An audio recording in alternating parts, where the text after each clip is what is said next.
আসসালামু আলাইকুম। Hello everyone, সবাই কেমন আছেন? আশা করি ভালো আছেন। আলহামদুলিল্লাহ, আমিও ভালো আছি।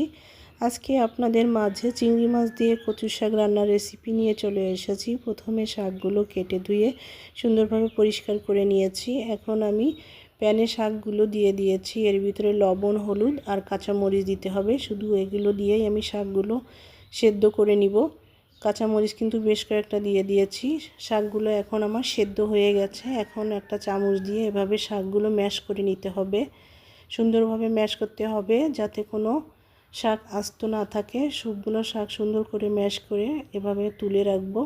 সবটুকু শাক আমি তুলে নিয়েছি। এখন আমি প্যানে তেল গরম করে নিয়েছি। প্যানের ভিতরে তেজপাতা, দারুচিনি দিয়ে দিয়েছি। এটা দিলে কিন্তু একটা ঘ্রাণ আসে। এর ভেতরে পেঁয়াজ কুচি, রসুন কুচি, কাঁচা জিরা আর শুকনো মরিচ কিছুটা কেটে দিয়ে ফোড়ন দিব। দিয়ে সুন্দরভাবে নেড়ে চেড়ে দিব। এর ভিতরে আমি চিংড়ি মাছগুলো দিয়ে দিয়েছি। খুব সুন্দর একটা কালার এসেছে। এখন আমি ম্যাশ করা কচু শাকগুলো এর ভিতরে দিয়ে দিব।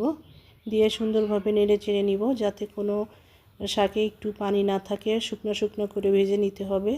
পানি থাকলে কিন্তু খেতে মজা লাগবে না। শাকগুলো আমার ভাজা হয়ে গেছে, নামিয়ে নিব।